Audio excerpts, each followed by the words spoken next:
WXII 12 News at 4:30 starts right now. Good morning, I'm Christina Evans, waking up bright and early with you, but happy to be here. Meteorologist Brian Slocum is also present this morning for attendance. Brian, it's a freeze warning, and you can't deny it feels like when you step outside. The man accused of kidnapping a 13-year-old girl from Texas and then taking her to Davidson County is currently in jail. The sheriff's office says that they were alerted by Texas FBI agents on Friday night.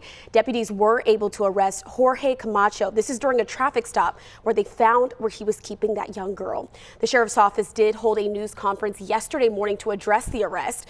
The sheriff's office says that Camacho talked to the girl online and then enticed her to leave her home in Texas. He then took her back to a shed where he was living in Davidson County. Trop Sim, the owner of the residence in Southmont, says that Camacho was her son's friend.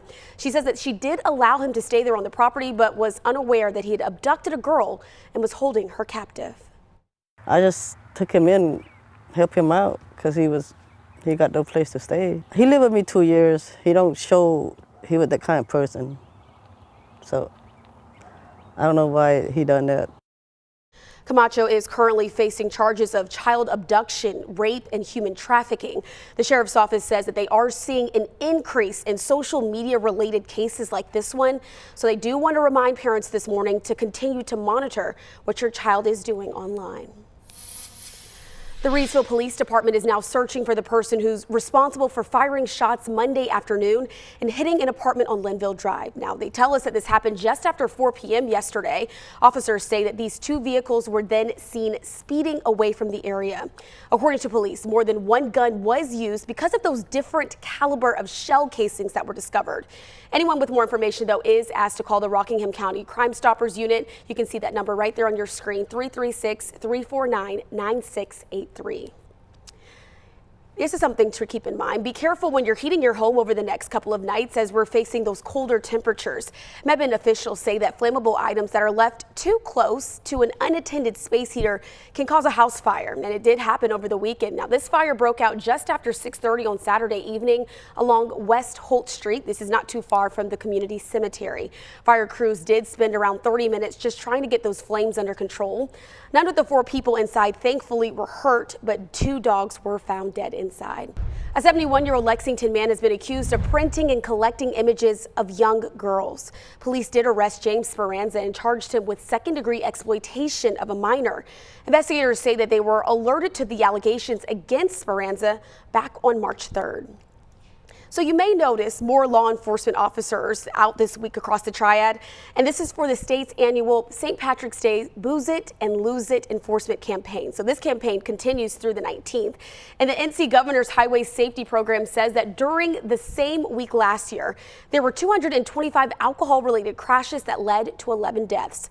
So instead of attempting to drink and drive, officials are now urging people to call a friend, call a cab, or use a rideshare service like Uber or Lyft. Looking ahead, your voting experience could change depending on 2 cases being heard this week by North Carolina's Supreme Court. Today, a case questioning who has the final word on election maps and voting laws is being heard in the state Supreme Court. Another case is considering photo ID, and voting will be held tomorrow. If you are in the market for a new job, you may want to make a note for this Saturday. The Village of Clemens is holding a public works job fair on the 18th.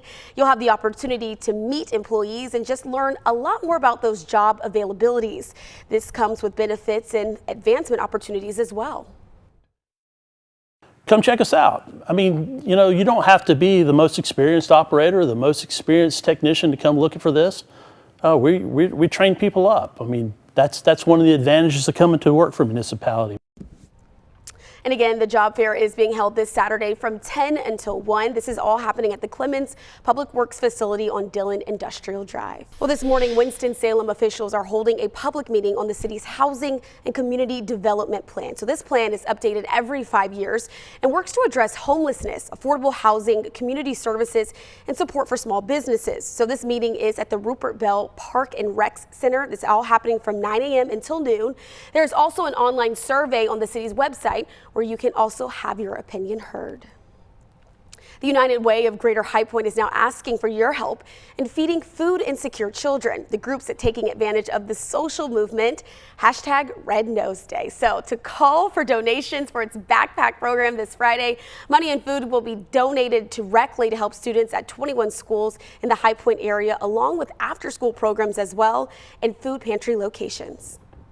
We're serving over 1,900 children weekly. It helps us to cut costs and to have some extra food during the year for the students because, as you know, costs have risen for food and it's risen for us, so the amount of money and dollars we have to spend on the program decreases as food increases. So we need the help of the community to help support those increases. So if you would like to get involved this Friday, you can drop those items off at United Way's location on Phillips Avenue, donate money online at unitedwayhp.org, or shop on Amazon using the backpack program wish list, which they will send those items directly to those in need.